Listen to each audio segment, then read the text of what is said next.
Hi guys, I am Krupanchi Singh and I'm starting a new channel that is e-learning with fun.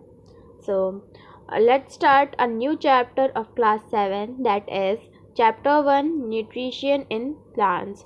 So let's start without wasting any time. So in class 6th you learned that food is essential for all living organisms. ये हमने class 6 में बहुत पहले ही पढ़ लिया था कि food हमारी लाइफ में कितना इम्पॉर्टेंट है. You also learned that carbohydrates, proteins, fats, vitamins and minerals are component of food. जितने भी हमारे कार्बोहाइड्रेट्स, प्रोटीन्स, फैट्स, मिनरल्स ये सब होते हैं, इनको हम क्या कहते हैं? components of food. These components of food are called nutrients and are necessary for our body. इन्हीं components of food को हम लोग क्या कहते हैं? nutrients and are necessary for our body. और ये हमारी बॉडी के लिए बहुत ज़रूरी होते हैं. All living organism require food. जितने भी हमारे अर्थ पे जितने भी लिविंग ऑर्गेनिज्म है सबको फूड की ज़रूरत होती है. Plant can synthesize food for themselves but animals including human can't. So plants जो हैं वो अपना फूड खुद से बना सकते हैं बट एनिमल्स इंक्लूडिंग ह्यूमन उनको वो अपना खाना खुद से नहीं बना सकते हैं, वो प्लांट से लेते हैं. वो हम लोग कहाँ से अपना खाना लेते हैं? प्लांट से लेते हैं. Thus humans and animals are directly or indirectly dependent on plants. Humans और animals दोनों ही indirectly और directly भी dependent है plants पे.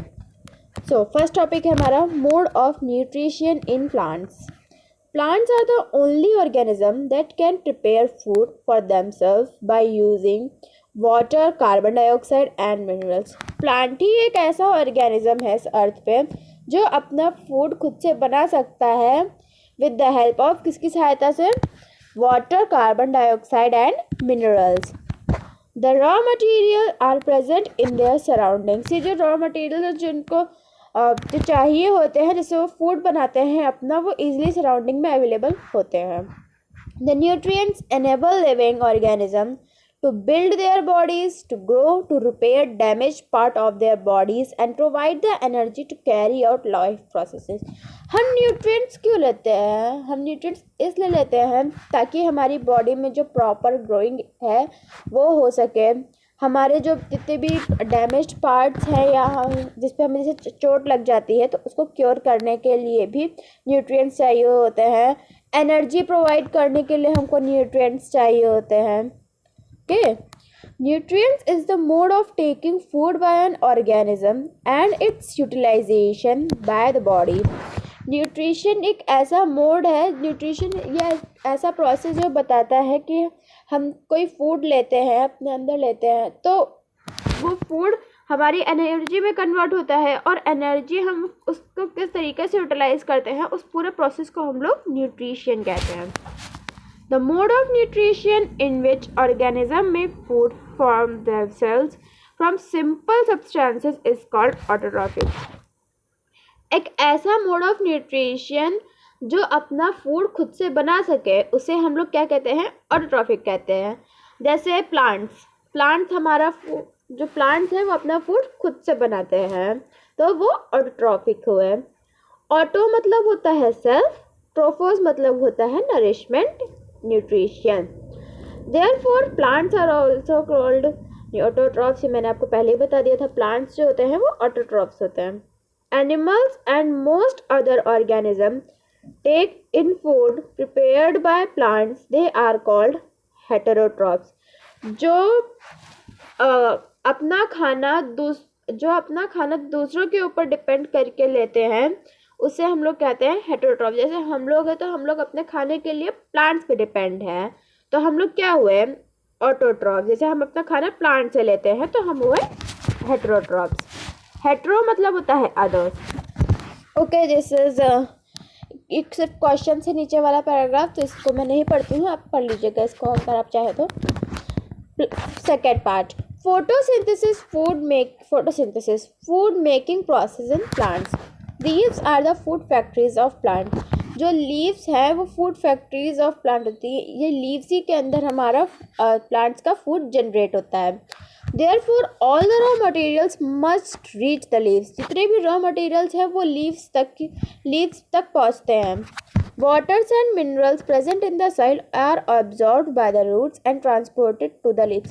जो waters and minerals होते हैं वो roots observe करती है through the soil and then it transported to the leaves. वो transport कर देती है leaves को. Carbon dioxide from air is taken in through the tiny pores present on the surface of leaves. Leaves पे ना हमारे छोटे छोटे से pores होते हैं तो वो कार्बन डाइऑक्साइड को लेते हैं. These pores are surrounded by guard cells.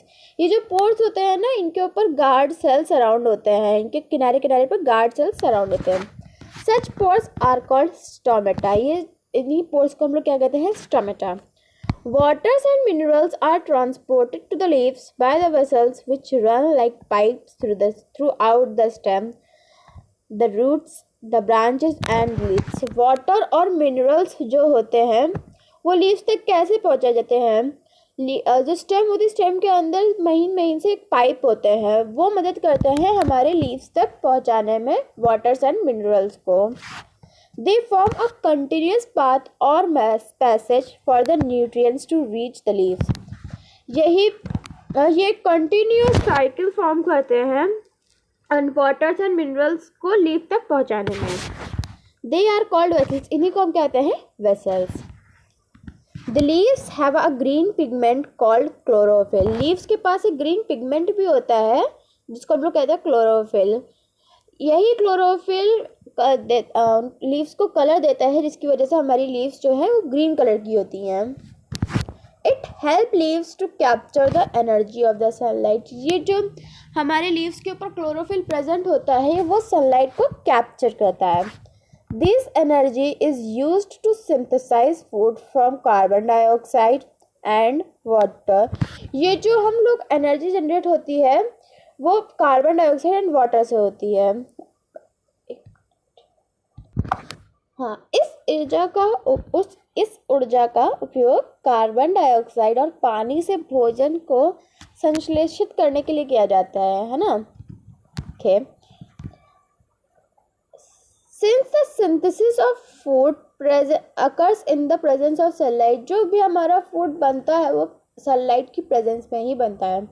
Photo मतलब लाइट, सिंथेसिस मतलब टू कंबाइन. ओके, इसी को हम लोग फोटोसिंथेसिस कहते हैं. So we find that chlorophyll, sunlight, carbon dioxide and water are necessary to carry out the process of photosynthesis. हमारे chlorophyll, sunlight, carbon dioxide and water ये हमारी फोटोसिंथेसिस के प्रोसेस को कैरी ऑन करने के लिए बहुत नेसेसरी हैं.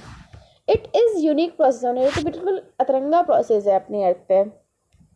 The solar energy is captured by the leaves and stored in the plant in the form of food. जो हमारी सोलर एनर्जी है मतलब जो हम लोग सन से एनर्जी लेते हैं इसी हम लोग सोलर एनर्जी कहते हैं.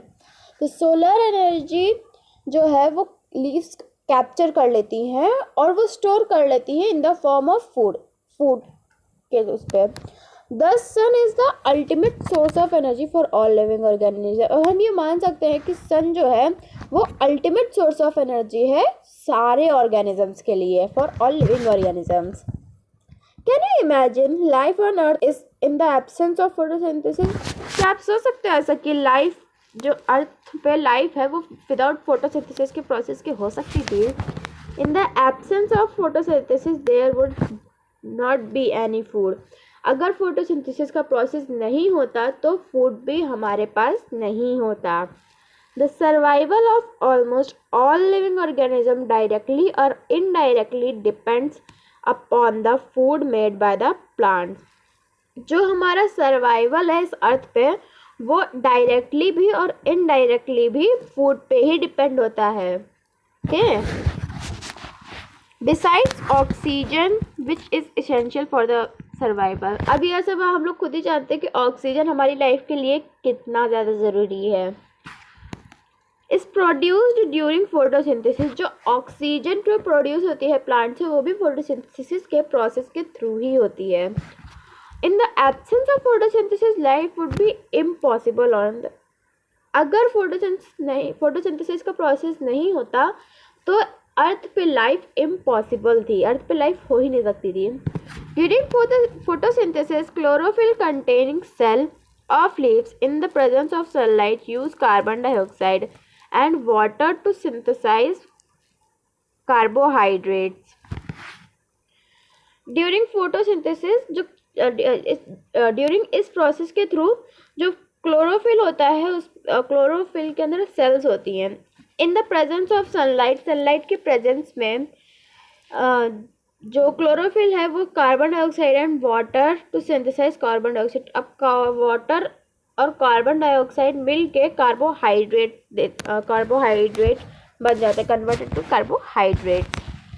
The process can be represented in an equation. इस प्रोसेस को ये जो नीचे इक्वेशन दी गई है इसको प्लीज़ आप लोग अच्छे से पढ़ लीजिए क्योंकि बहुत इंपॉर्टेंट है। During the process oxygen is release, इसी प्रोसेस के थ्रू हमारी ऑक्सीजन रिलीज होती है।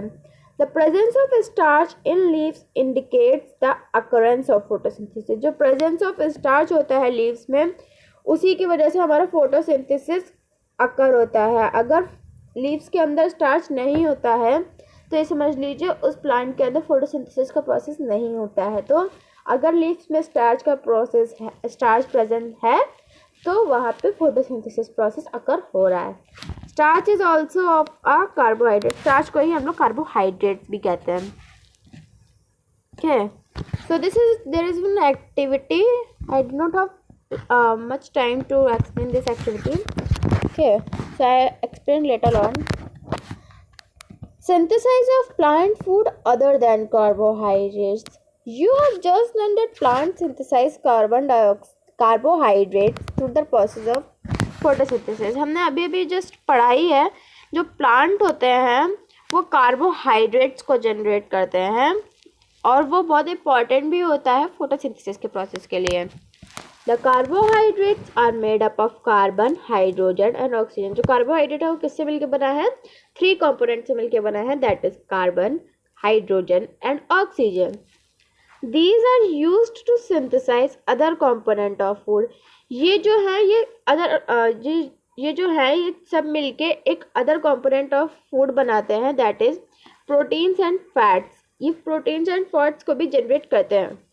But proteins are nitrogenous substance which contain nitrogen. जो प्रोटीन है वो हमारा नाइट्रोजनस सब्सटेंस है। तो अब इनको प्रोटीन नाइट्रोजन कहाँ से मिलता है ना? जो प्रोटीन है वो नाइट्रोजनस सब्सटेंस है तो इनको नाइट्रोजन मिलता आखिर कहाँ से? तो हम लोग चलिए पढ़ते हैं। Recall that nitrogen is present in abundance in gaseous from the air. आपको ये तो पता ही होगा कि हमारी पूरी एयर में सबसे ज़्यादा अमाउंट में नाइट्रोजन पाया जाता है। हमारी ऑक्सीजन से ज़्यादा नाइट्रोजन पूरी अर्थ पर है। However, plants can not absorb nitrogen in this form, लेकिन प्लांट्स एयर के फॉर्म में नाइट्रोजन को नहीं ले सकते हैं। Soil has certain bacteria that convert gaseous nitrogen into a usable form and release it into the soil. जो soil है, सॉइल के पास सर्टेन बैक्टीरियाज होते हैं वो गैसियस नाइट्रोजन को इस फॉर्म में कन्वर्ट कर देते हैं, इस फॉर्म में या लिक्विड फॉर्म में उनको कन्वर्ट कर देते हैं तो वो सॉइल में मिक्स हो जाए, जैसे कि वो सॉइल में मिक्स हो जाए और रूट्स उन नाइट्रोजन को एब्जॉर्ब कर पाए। These are absorb by the plants along with water.